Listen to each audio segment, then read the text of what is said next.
And Brazuca? I hardly know her. The World Cup's over, but I'm not done talking about football, so welcome to my unboxing and fun fact haul of every World Cup ball in history. I trained arms yesterday, so it hurt to lift this up, but this bad boy can fit so many World Cup balls in it. Let me show you.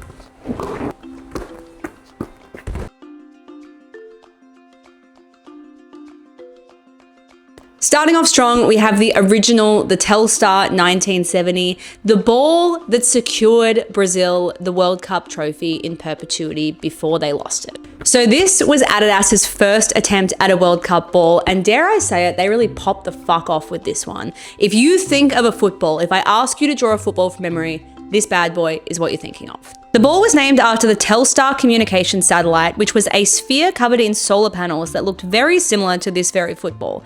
This is the satellite that enabled the first live transatlantic television feeds, which means it is the reason that the World Cup can be globally broadcast at all, making this ball and its namesake satellite, as the name suggests, a television star. And isn't she just beautiful? And then we go to West Germany 1974, where they largely keep the same design. I mean, if it ain't broke, don't fix it. The only real difference with this one is that it's got black detailing instead of gold. It is arguably a more classic design. But where the Durlast differs is in its technology, with a waterproof coating introduced for the first time to improve durability and control in all weather conditions. Next up is Argentina 1978, where we got the Tango Durlast, the first time that Adidas decided to really change it up, and the first time it got a bit of local flair. As the name suggests, the Tango was inspired by Argentina's iconic dance. This ball featured 20 hexagonal panels with a curved triad shape to create 12 circles in the negative space. While the Telstar is what you think of when you think of a football, this is arguably equally iconic in terms of design, because this general design stuck around for the next 5 tournaments. On a tech front, it's largely the same as the Durlast, but got a few upgrades to make it a little bit more weatherproof. And then in 1982, we get the Tango España, which is the same basic design, but it's the first time that the ball itself was named after the host country, Spain. We saw some revolutionary tech upgrades this time, with rubber-infused seams to make the ball more waterproof, but this is also the last time we had a fully leather ball. It's also the first time that we get this Adidas logo on a ball. Pretty cool if you ask me. And then 1986 gave us the Tango Azteca, and as you can see, even visually, this is built out of a different material altogether. This was the first fully synthetic ball, which helped massively with water absorption, and it was also the first ball to be designed to specifically reflect the country's culture. And boy oh boy, what a beauty. The Azteca is a gorgeous ball, inspired by Aztec design and murals. And fun fact, it was actually designed by a woman named Rebecca Martinez. The first ball to reflect culture designed by a woman. Iconic. I told you these were fun facts. She obviously didn't know this at the time, but this bad boy would go on to be the infamous Hand of God ball. And then comes Italia 90 with the Astrucco Unico. This ball features the triple lion head design, which was also on the matching boots, because this was the first football to come with matching football boots. This was the first ever match ball containing an internal layer of black polyurethane foam, making it fully water resistant, more lively, and faster than ever. And then we've got USA 94, which gave us the Questra, which is one of my favorite design stories of all time. So 1994 marked 25 years since the Apollo 11 moon landing. So this ball was named Questra in honor of humanity's quest to send man to the moon. And if you look at it, it's got all these little spacey motifs in it. Really cool if you're into aliens or like astrology. This was the first match ball to be manufactured from 5 different materials and enveloped in polystyrene foam, making it more waterproof and allowing for greater acceleration when kicked. It was softer to touch, faster off the foot, and goalkeepers had a real problem with it. This was the first ball that goalkeepers publicly complained about. And like the Wizard of Oz, France 1998 gave us colour for the first time with the aptly named Tricolor. The colours on the French flag obviously inspired the design, but if you look closely, it's actually meant to look like the feathers on a rooster. Very French. And after we got a coloured ball, we never went back. We're in a new era of football. It's the new millennium. It's 2002. We have 2 host countries for the first time. Our first World Cup in Asia. And for the first time in 5 World Cups, a different design. This was for Japan and Korea 2002. It's the first time we've got a colored base to a ball, and the design is iconic. You either love this ball or you hate it, but you definitely have thoughts about it. And I feel like that's what it's all about.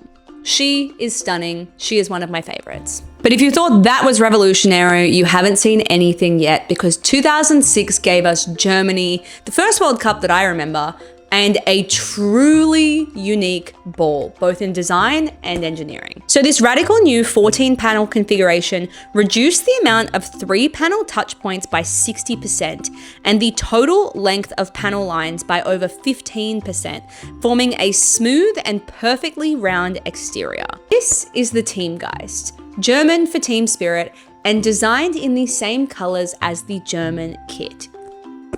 Iconic. This ball also introduced thermal bonding, replacing traditional stitching entirely.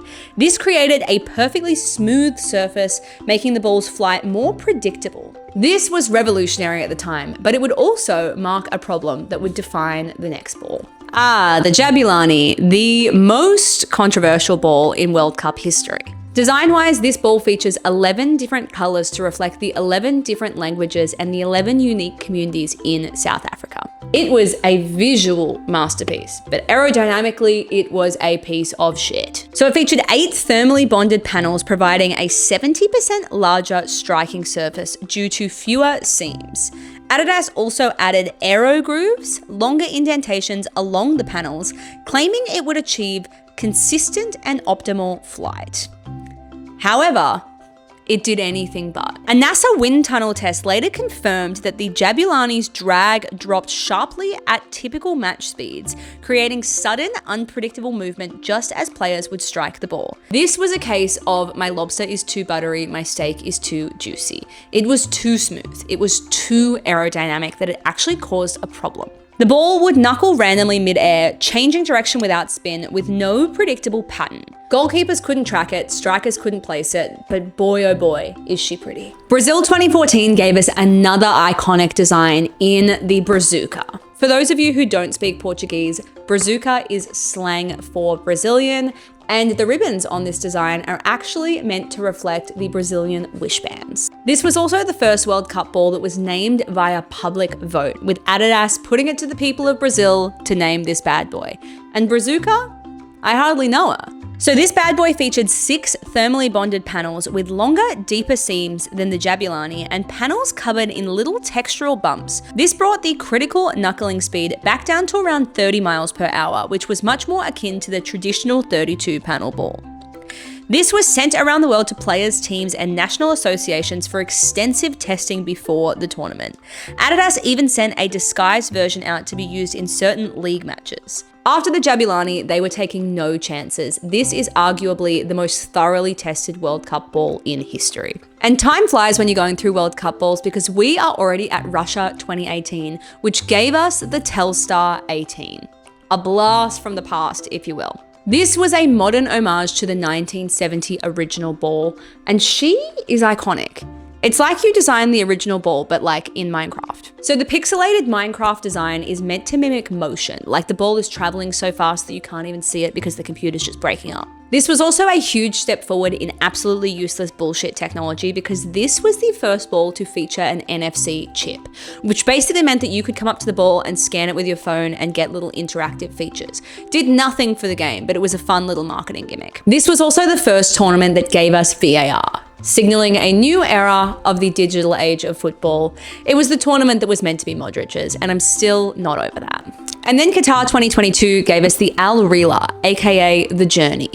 This ball is absolutely gorgeous, and I feel like I slept on this at the last World Cup. Like, she's stunning. So the design drew inspiration from Qatari culture and maritime traditions, with the bonded panels evoking the dhow boats found in the Persian Gulf waters. This was also the first ball designed completely with water-based inks, which means absolutely fucking nothing to me. Technology-wise, we have another chip in this ball, but this one is actually useful. So this ball featured a suspended chip inside the ball tracking in-game data. Wind tunnel tests showed that the Al Reeler could be kicked for longer range compared to its recent predecessors, and this ball officially broke the record as the fastest ball in World Cup history. And she's just stunning. And ladies and gentlemen, that brings us to 2026, where we got the Trionda. And if you look closely, each of the waves features either a star, a maple leaf, or an eagle to represent each of the 3 host nations. This ball also features the least amount of panels ever used on a World Cup ball, with only 4. It has a side-mounted IMU sensor chip sending 500 signals per second to the VAR system, combined with player position data and artificial intelligence to make faster offside decisions. So this time the chip is no longer suspended in the middle of the ball, but is embedded in a panel with counterweights in the other 3 panels to maintain balance. This is baby's first AI football, if you will. So which one's your favorite? I think my final thought with this is that nostalgia is a hell of a drug, and balls that I thought I hated at the time, I actually hold very near and dear to my heart in 2026.